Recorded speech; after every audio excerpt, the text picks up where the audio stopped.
I don't want to use the microphone. Your voice echoes if you have a good enough voice. You're the first one. Use my baritone. Yeah.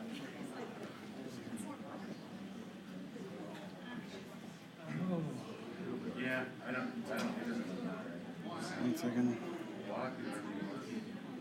Bates.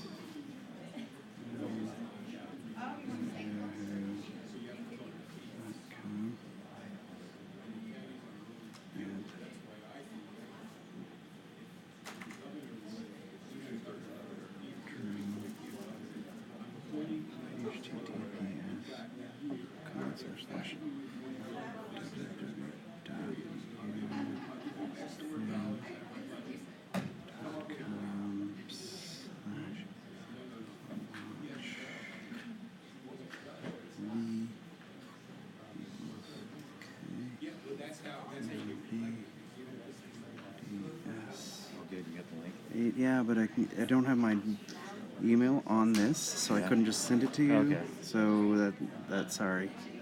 That's fine. Z, and then it wouldn't let me put my email on it because it's stupid. Does that look right? KMBDS8 O. RZCA. That look good? Yeah, it's not O, then it's 0, but it looks like O. Hey. Yeah. Is it It's Adam. with the dot or without the dot? No dot. It's Adam. Right there. That look good? Yep. While they're setting up, There we go. Cool. again, students are captive because they have to fill out the evaluation form. But when they're done doing that, there will be a short lunch provided in the back. Send it. There's a cake to be sliced and there's food to be provided for everybody. So I've been asked people to stay. No disorder. Well, yeah, but that'd be a lot to carry, so, And then afterwards, then we'll go to the function. no beer here, but It's sent. apparently there will be spirits. Mimosas and Bloody Mary. Okay. These are two a lot of volunteering. It is. Okay.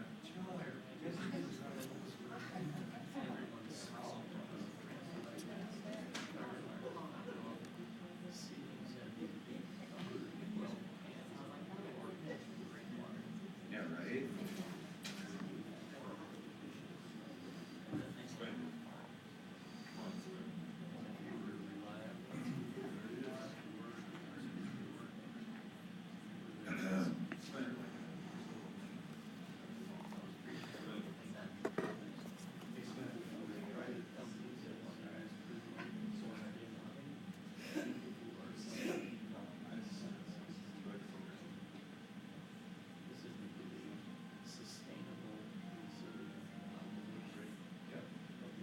All right, drone usage, the technology awakening. You know them as drones, but UAS, unmanned aerial systems, unmanned aircraft systems, radio-controlled aircraft, unmanned aerial vehicles, all essentially mean the same thing. It is a device that is created to operate with no pilot on board, and the flight is controlled outside of the actual flying device. They've been around for a long time. The first actual unmanned aerial system that was flown was August 22nd, 1849. The country of Austria loaded some explosives into a balloon gondola and floated it over to the city of Venice with a long kind of wire. And when they were in place, attached them to a battery that then released the explosives and detonated. Kind of, not today's definition of UAVs, but on there. No one's gonna go there. You have something on your phone. Yeah. I wonder if There may there's. be something in your PowerPoint that's playing. I thought I was just hearing voices. Yeah. Spirits are That is here. prior to presentation. Serious. All right, I was also remiss in introducing our team. Adam Bates, Susan Guiazda, Chris Luring, Sven Peterson, and I'm Jeff Sunday. So, after 18 1949, the first radio control experiment was performed in 1898 by Nikola Tesla. He actually took a little model boat and we floated it in a fountain in New York City and was able to steer the boat, turn lights on and off, and it really amazed the people that were around it. That was the very beginning of our remote controlled systems.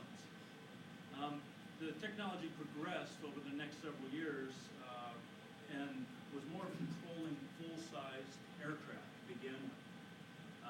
They actually were used during World War II, where a pilot, explosive would be loaded into a large cargo transport. A pilot, live person, would take the airplane off, fly it to a certain point, parachute out, and the control of the airplane would then be manned by somebody in a boat or another land area that then would finish the mission and actually turn that into a very, very large flying bomb. It wasn't until about the 1960s when transistors were invented that the control mechanism actually got down to a size that people could handle. They were quite small. So in the early 60s was when our radio-controlled aircraft began. They progressed up through the 70s, 80s, and in 1980, Abe Karam, as an engineer, started to build one of the first larger remote control systems. Actually, it was called the Albatross. It had a wingspan of 30 feet. Through his testing, caught the eyes of the military, and that device was actually the precursor to the Predator, one of today's well-known drones. Up through the 2000s, device technology advanced. Now we've got very small, very lightweight control mechanisms that can actually run and control drones off of your iPhone. What do they look like? These are all examples. You can see delta wings. They fly, used a lot in agriculture because they actually don't take a lot of energy to fly, and you actually get a lot more time out of a battery in there. They can actually last about 2 to 3 hours. The quadcopters, what everybody is really into today, that is the most popular selling device today, those run for about 20 to 30 minutes. And you can see the size, they get quite small. This is the most popular in today's industry by DJI. It's a Phantom. That's what if you see a picture of a drone, that is primarily what you will see as a picture. The military is big. This is actually the Global Hawk. Has a 116-foot wingspan, is 44 feet long, 15 feet tall, can fly for over 35 hours on one fuel charge. It can fly at an altitude of 65,000 feet, and this is actually a replacement for the U-2 spy planes. They've also perfected in-air refueling, so now that 35 hours goes to days and days and days that they can actually stay on aloft. It's actually another drone. As you can see, the eye, somebody's holding it, that's how big that is. That is very, very small, and actually does have a camera in it. This is an image of the mosquito, but that is a drone, remote controlled, with a camera in it. Today's technology, actually yesterday got the new magazine called Drone 360. They have a big article on there how they will create swarms of drones like that to fly over and assist in search and rescue, go into areas that aren't safe for humans to go and actually do reconnaissance. Their uses are unlimited. Agriculture, a farmer or a rancher can go out and check their livestock. They can put different cameras on and take a survey over fields to see what the health condition is of their crops. They can check drainage ditches, tiles, tops of buildings to see if there's any damage and whatnot. The military uses extensively. They have over 7,000 in their fleet right now. From the large ones you saw down to the handheld, they can launch a drone, do reconnaissance, control situations out of harm's way, stay on top of what's all going on. Police, the same thing. Keep officers out of harm's way, monitor situations. They also started to use a number of drones linked together, so as the car chase starts, they can start with one drone, switch to the next, switch to the next, switch to the next, and stay abreast of what's going on. Can use it to, put speakers on them to do crowd control, help that way. Commercial is, unlimited also. Road surveys, bridge inspections, tower inspections.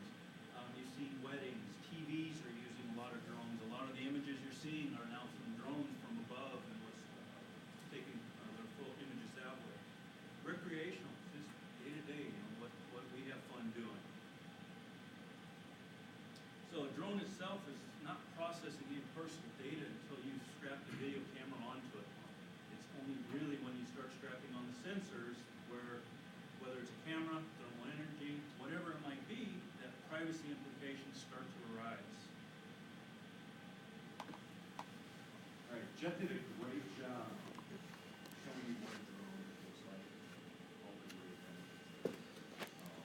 I'm gonna go on to the negative side of the drone. But first, I've got a guest here that actually has one of these drones. And this is how I first started beginning, thinking about issues with drones. This is Rick Peters. He works in the IT department here at the hospital. And he would come in every day with this new drone that he had, and he would show me video of him taking this over Jack Trice Stadium, sorry Susan, and over all these other places. You want to hit the sound on there. That sound that you heard was Rick in the back.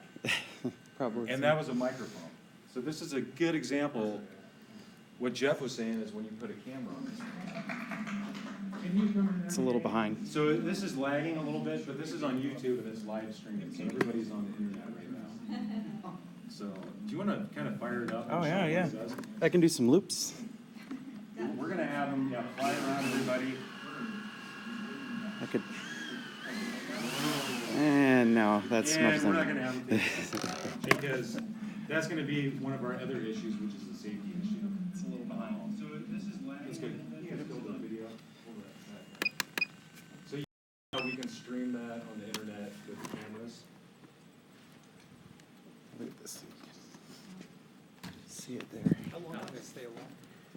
30 minutes. About 30 minutes. 30 minutes.